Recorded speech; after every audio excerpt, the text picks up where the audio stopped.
let's start with introduce yourself and the company TreasurySpring. So for those who do not yet know TreasurySpring. Let's do... No, that's the other way, probably. Yeah, there we go. Thank you.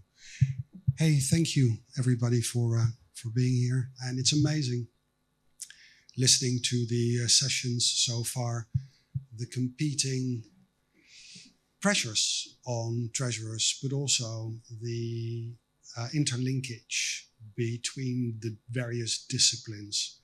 And I think the cash management discipline, going back to, I believe, what you asked Frederick, how often do you revisit something? And with cash management specifically, just because it works doesn't mean that it doesn't need revisiting. So it's a really interesting one. I've been fascinated so far. Hopefully there's a good contribution now and some Q&A. But what do we do? Well, TreasurySpring was founded on the premise that every cash manager and treasurer should have access to what we as TreasurySpring consider to be the very best risk-adjusted returns. And that includes the very same products that since the financial crisis, banks use to protect their capital. So these include direct, short-dated government exposures. And I was talking to someone here in the audience about Schatzbrief, boebills, we call them at work, T-bills, DTBs, Dutch Treasury bills, and also their SSAs. And an SSA is a supranational, sub-sovereign or agency exposure. I'm talking about the EBRD, the European Bank for Reconstruction. This kind of animals. And then the most salient of them all, or the most popular in our product range, is secured deposits. So this is tri-party repo. And by delivering these exposures in fund format, we've solved for two things, being access, but also settlement infrastructure. That's what we do at TreasurySpring. Yeah, because you're a combination. Are you a fintech or a tech and fin? So because the technology is also quite useful in this solution, because these days it's good to have the product, but we would like, as treasurer, ideally, to deal, let's say, smartly and more, let's say, automatically.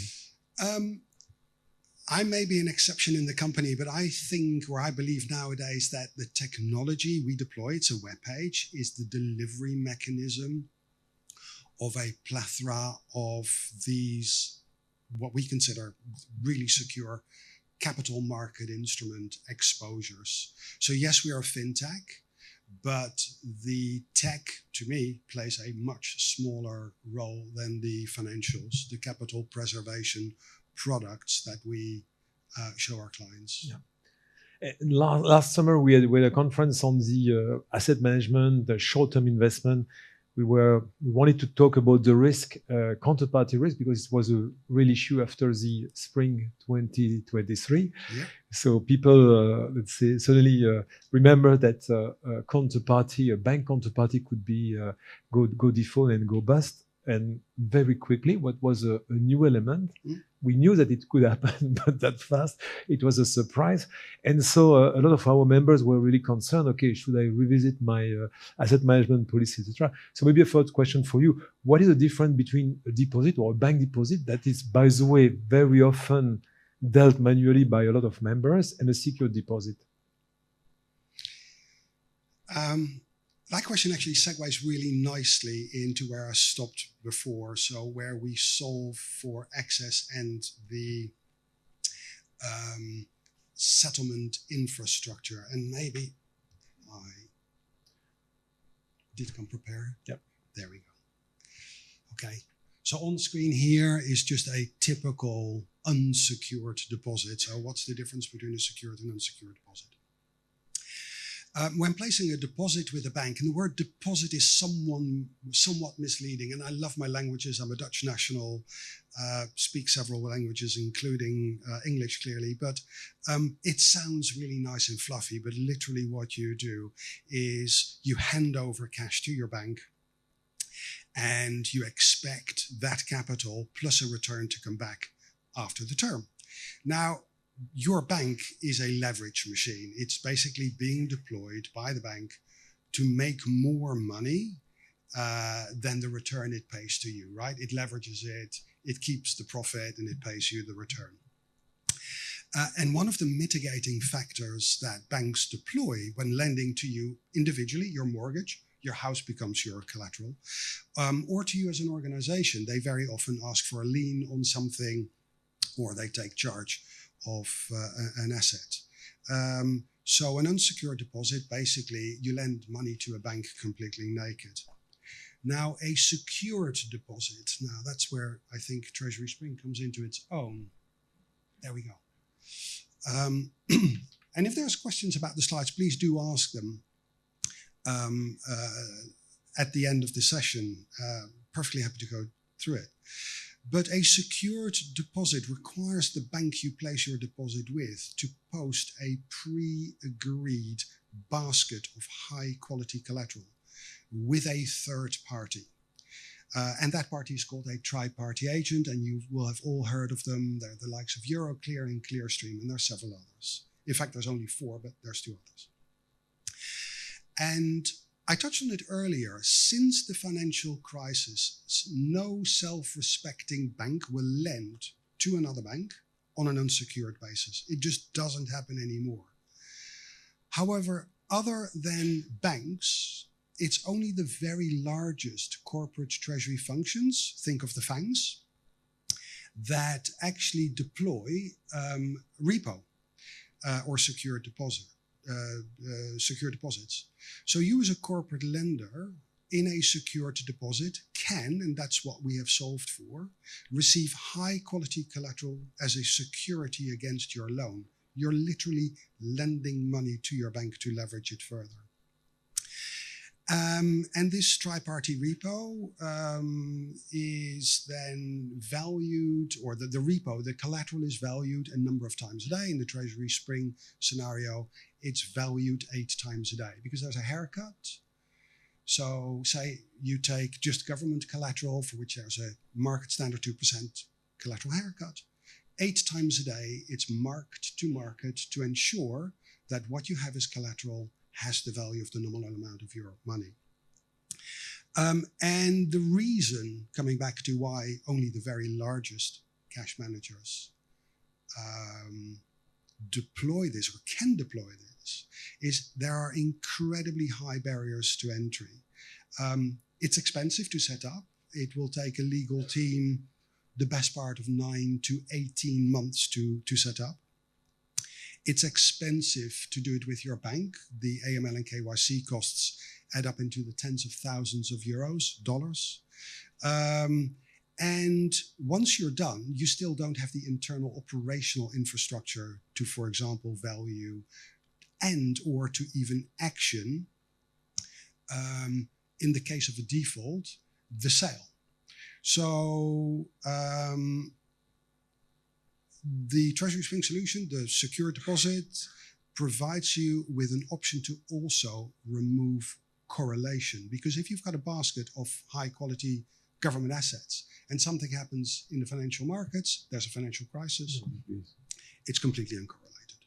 So that's the difference. I hope I've explained that reasonably well between a deposit naked and a secure deposit. So you mean that you simplify the access to this tri-repo market, to this guarantee deposit. So you give the technology and the packaging to get access to this kind of product with an easy access, where I totally agree with you, having let's say, used in a formalized Clearstream tri-party repos, it's quite a nightmare to be onboarded. It's very complicated. Is Clearstream a bank or not? So big question. But I think that it's great to have this kind of solution as an alternative solution to complement investment strategies, because of course we have some constraint, wallet sharing and these kind of things. So, but investing everything in the same, let's say, type of product. So try to diversify the basket just to make sure that your eggs are not concentrated on one product. So in terms of return and what is the impact on return? So there's a big question. Again, great, you have a better risk, let's say, mitigation with kind of product. We understand. But in terms of return, is it impacting a lot the net return? It's It's really complex. There will be scenarios where the return on a repo, depending on what the bank needs to fund, the asset the bank needs to fund and what they then lend to you, are in demand. So there may be scenarios where, and there will be scenarios where there's a much better return on even a high quality secured deposit. But I'd like to get the audience involved, if I may, and just play with me, please. Indulge me. Who in this room takes out or is aware that the house they live in, rent, has got household or even contents insurance? I'm going to stick my hand up first. There we go. There, excellent. There's some people who are uninsured. We'll forgive them. Now keep your hands up if you will. It won't take long. Now, who, with your hand up, expects your house to be burgled or burned down over the next 12 months? Exactly. And that's what I was hoping. Okay. So the premium you pay to have that level of security, or at least cover just in case something happens, is also the unit of return you pay for the reduction in the units of risk. And that's how I'd like to explain why sometimes repo, or in most cases repo, will pay a slightly smaller return than a naked deposit. I hope that answers the question. And onboarding is easy on the platform, so? Yeah, the onboarding process is standard KYC, AML, can be from, for a listed company, a week in elapsed time to an unlisted privately held company where shareholders maybe, or the owners, the beneficial owners are on holiday. It could take up to a couple of weeks in elapsed time. Yeah, it's super simple. But at the same time, you immediately thereafter have access to over 90 different counterparties. And I believe at the moment there's over 1,000 different product crosses available. Well, it's interesting because a lot of our members across Europe, not only in Luxembourg, have a pile of cash. And sometimes they reach the limit where the internal limits are reached. So they try to diversify. Money market fund could be a solution, but we know that money market funds are investing in similar assets. So you risk to over-concentrate if you look at the different funds. So it could be an ideal complement to the strategy to diversify your risk, I guess. It's another diversification tool in the toolbox, including the instruments that you've just mentioned. And when it comes to convincing the C-level of the CFO of investing in the product, what do you advise for? Because it's always a discussion. I remember we had a discussion with some of our members saying, okay, but we need to explain what is a money market fund. What are the solutions? Could you explain what? Well, most corporate cash managers who use money market funds will already have an indirect exposure to repo. But by all means, use the insurance premium analogy that I've just used with you. Your C-level suite will all use household and contents insurance. It's the premium. It's almost brainless. And besides that, not many treasury organizations will have access to AAA rated names like Rentenbank, the EBRD, the EIB, etc., etc. So. But through the platform, you can invest in guaranteed deposit, but also in other deposits. So you see the rating of the counterparty. So you can also diversify your counterparties through the platform. So. It's a good question. The de minimis credit rating that we show our clients, and we do active credit management as well, so we will remove names, add names, is A- or better. So that's the de minimis credit quality, A- or better. Okay, and again, what is the difference between money market fund, and we are still fighting to, in some corporation, to sell the idea of investing in money market fund, and fixed term funds. So could you explain a bit the difference? Yeah. The differences are slight. Structurally, it's an arm's length relationship. You don't take exposure to the fund sponsor or the manager. Although in our instance, you are your own manager to a single tenor matched credit exposure. But I'd like to compare it to a slice of cake. When you buy a money market fund, you buy a slice of cake. The asset manager has made active credit decisions to add flour, sugar, eggs, raising agents, and then sticks it in the oven for 20, 21, 22 minutes to, the bakers amongst you know what I'm talking about, to make it rise and go beautiful. A fixed term fund is a deconstructed money market fund. It only contains one asset of your choice. There's no other investors with access to your liquidity and the credit behind it. I hope that explained it. No, of course. So maybe before closing, any final comment or recommendation about the diversification? No, I think I'm in a room full of people much smarter than I am. But it goes back to how often do you revisit your treasury policy, right? There's one individual in this room, and I will not look in the direction, where we had a discussion about should I do X or Y? Should I convert my money from a currency to another? Because I can earn a basis point more if I convert it into the other currency that was on the table. And my boss, one of the founders, said, well, hold on. For that amount of extra return you're taking foreign exchange risk, the very next day, the US election results became clear, and the FX rate moved by 1.8%, just like that.